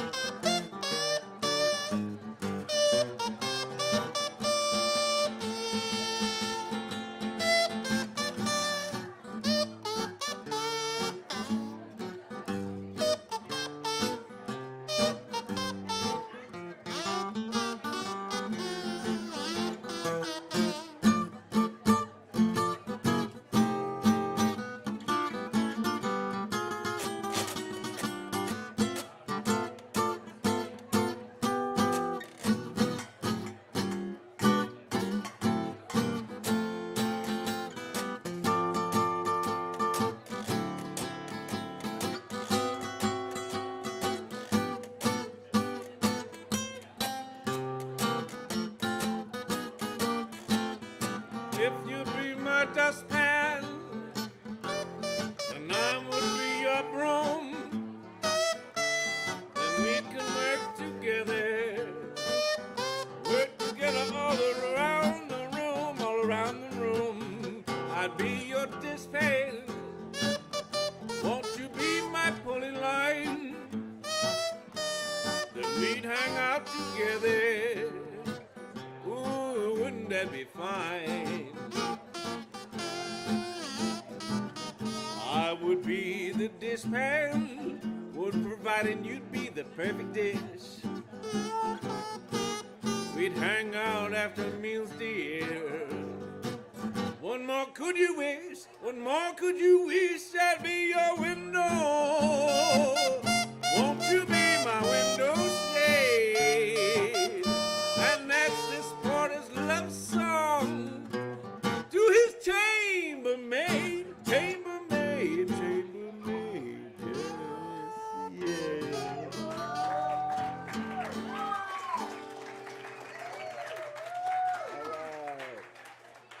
Give it up for, as far as I know, the world's greatest kazookaphonist. I'm the only kazookaphonist. Yeah. Small pond, you guys. Yeah. It's true. Okay. Okay, which one? Big Fat Cow? I'd like to sing you a little country song that is a true story. Big Fat Gal. Oh, okay.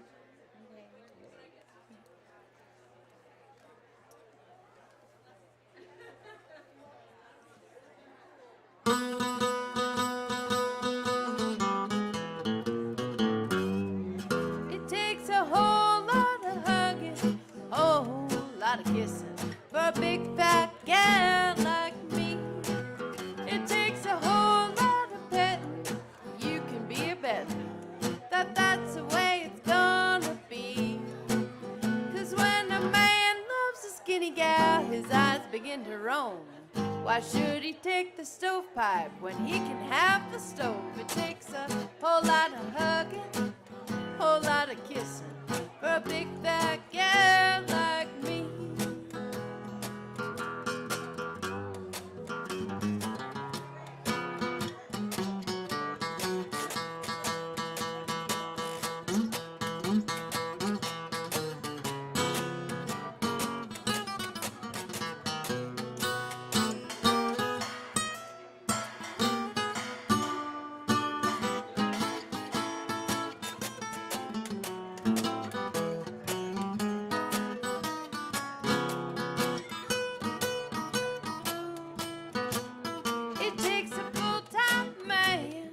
not a part-time man to love a big fat gal like me. He's gotta keep me on his mind and maybe work that overtime. Yes, that's the way it's gonna be. Until a man's loved a fat gal, he's never been in clover. You skinny bees move on because this queen bee's taking right over. It takes a full-time man, not a part-time man, to love a big fat gal like me. Big fat mama like me.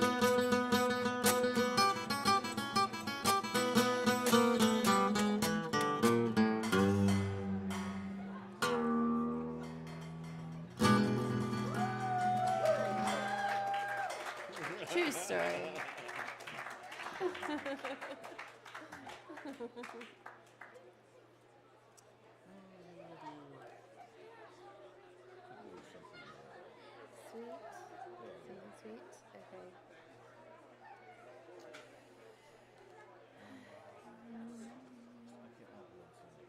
Okay. Okay. Well, folks, I'm not big with words. I'm not real great with words, but I have a better chance with music. And so a lot of my heroes are musicians. And one of them who's a pretty good writer, I don't know, was Mr. Hank Williams. And this year would have been his 100th birthday. So all year long, we're kind of liking to celebrate Hank Williams. And we'd like to do one of his songs right now. It's kind of a love song, you know.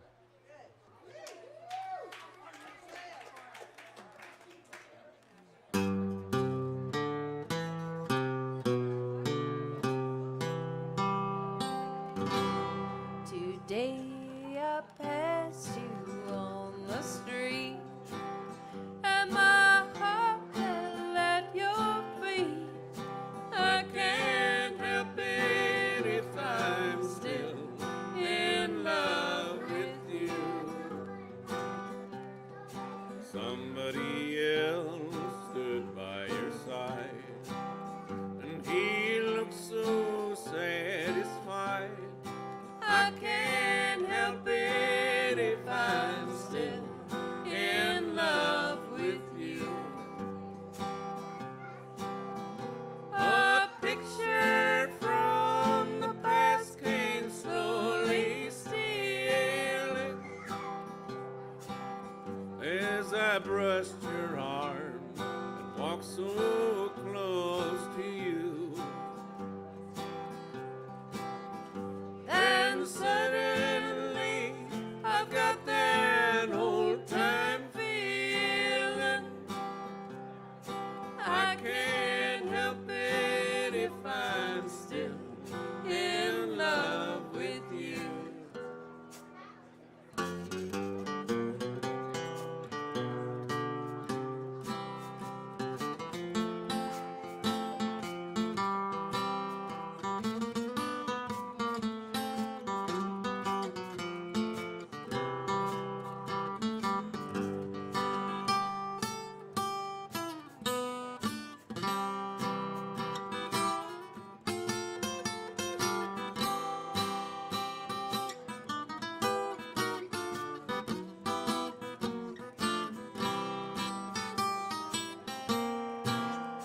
It's hard to know another's lips will kiss you. oh, and hold you just the way I used to do. And heaven only knows how much I'll miss you. I can't help it if I'm still in love with you. I can't help it if I'm still in love with you.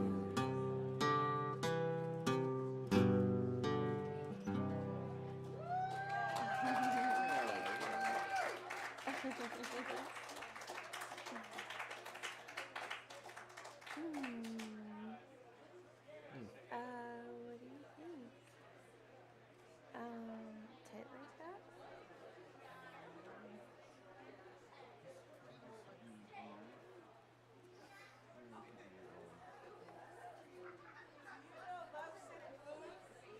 Yes. Sure. Requests are $20. I'm just kidding. Well, I'm in love with a beautiful gal. That's what's the matter with me. I'm in love, beautiful gal. She don't care about me. Lord, I tried and I tried to keep her satisfied. She just wouldn't stay. Now that she is leaving, this is all I can say. Got a feeling called the blues. Oh Lord, my baby said goodbye. Lord, I don't know what to do. All I do is sit and cry. Oh Lord, that last long day she said goodbye. Lord, I thought I would die. She'll do me, she'll do you, she got that love. Lord, I love to hear when she calls me sweet daddy. Such a beautiful dream. I hate to think it all over. I've lost my heart, it seems. I've grown so used to you somehow. Nobody's got the papa now. I got the love one wants some. I've got those lovesick blues.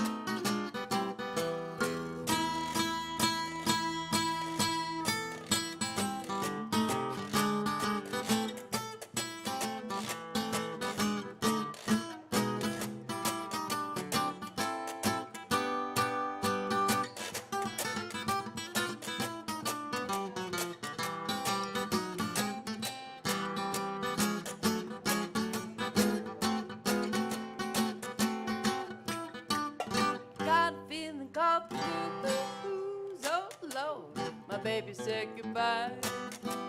Lord, I don't know what to do. All I do is sit and cry. Oh Lord, that last long day she said goodbye.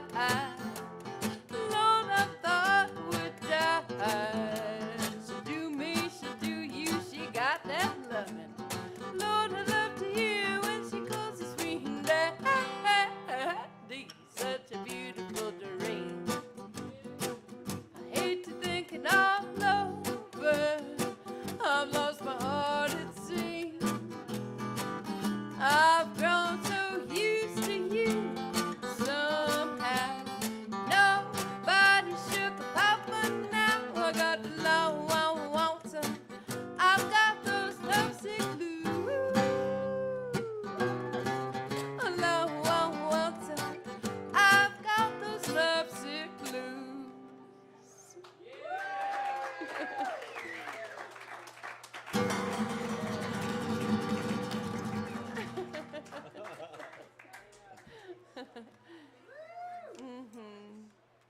Oh yeah.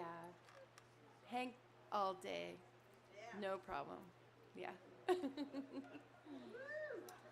Folks, this is a great experience for me right now, being here. And it all started with going in to use the restroom off of the dining room, which said, out of order, only urinal in use.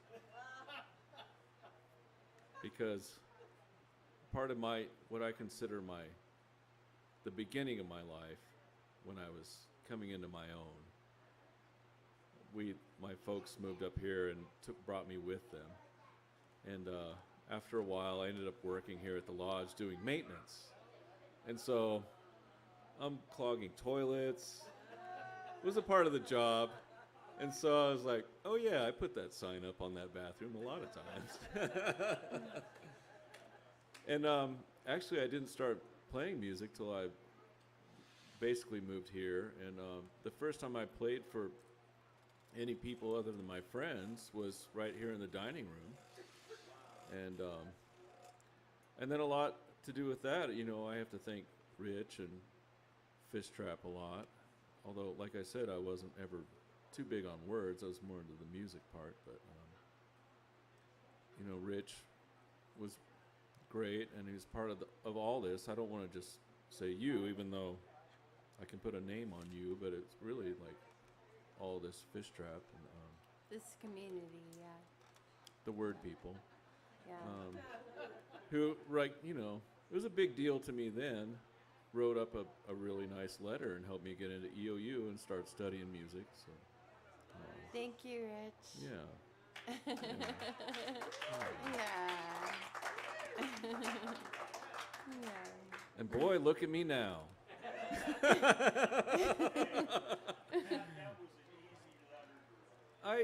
I see that now, but back then it was a huge deal, and and also as we just heard, you do it, you take the love and you just do it, so. Yeah, thank you. Anyway, this is a real treat for me to be here. Yeah. What song did you play in the live blog? It was one I wrote, then I can't play it anymore because I've been learning other people's songs for a long time. So. And we're going to continue playing those right now. It's a pleasure to be here with y'all. Have a great time.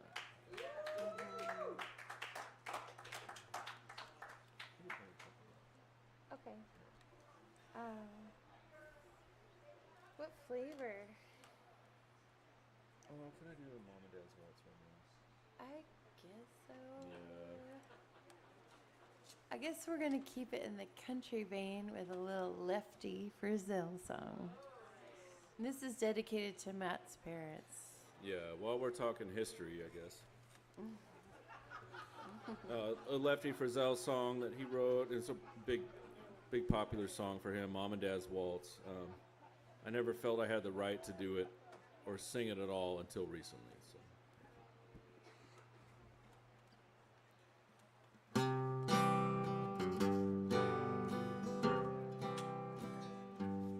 I'd walk for miles, cry or smile for my mama and daddy. I want them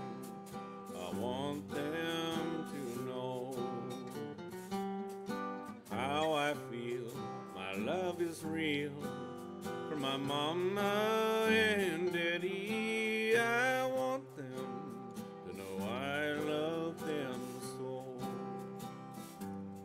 In my heart, joy, tears, stars, 'cause I'm happy.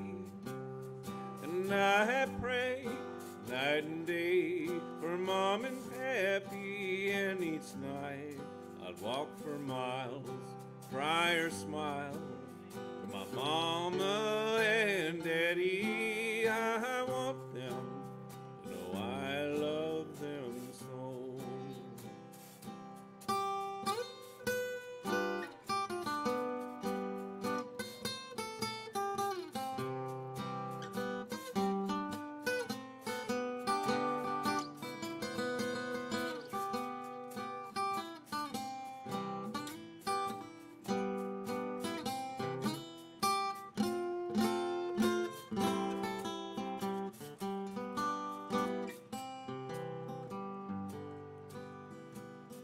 So with my dad, we always joked about he changed my diapers, and someday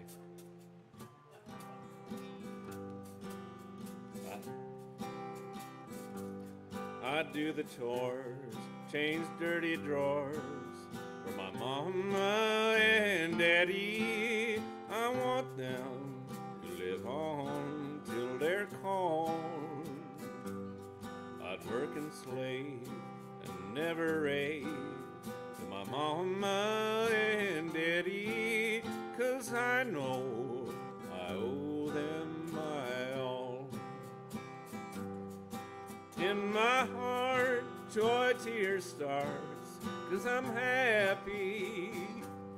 And I pray each night and day for Mom and Pappy. And each night I'd walk for miles, cry or smile, my mama and daddy. I want them to know I love them so. I love them so. Yeah.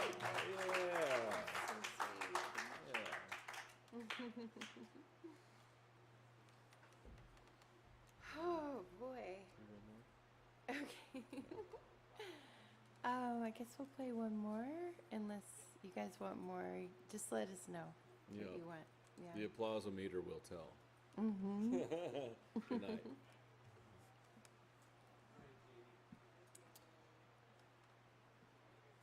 What are you feeling? Okay. I know you guys are exhausted, but if you would indulge us and sing along, we would be so pleased.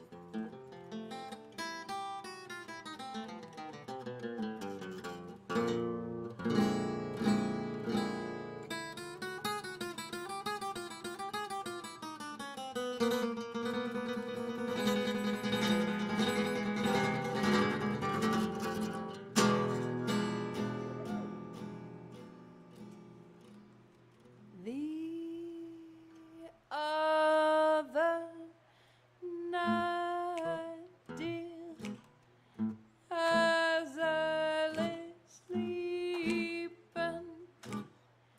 I dreamt I held you in my arms. But when I woke, dear, I was mistaken. So I hung my head and I cried. You are my sunshine, my only sunshine. You make me happy when skies are gray. You'll never know, dear, how much I love you. Please don't take my sunshine away. I'll always love you and make you happy if you will only say the same. Leave me to love another. You'll regret it all someday. You are my sunshine, my only sunshine. You make me happy when skies are gray. You never know, dear, how much I love you. Please don't take my sunshine away.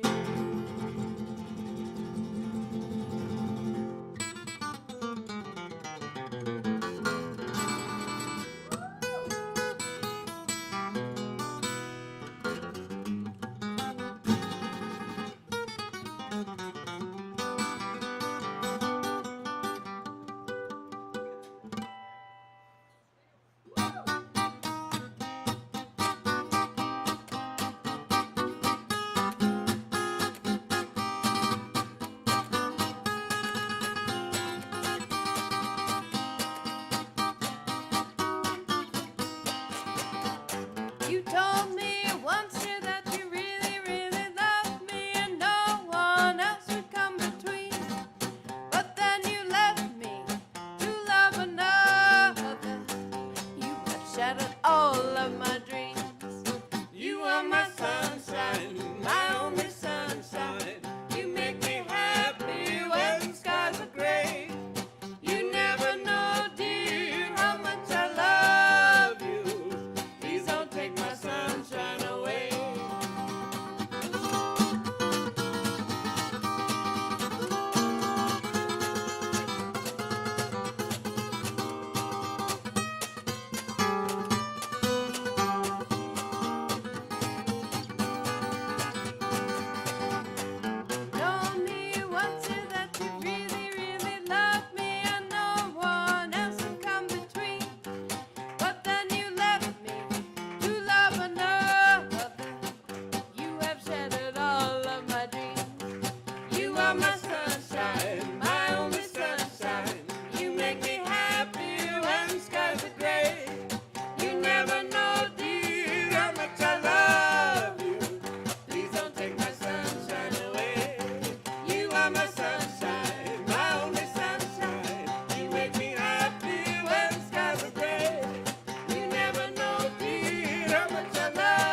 Please don't take my sunshine.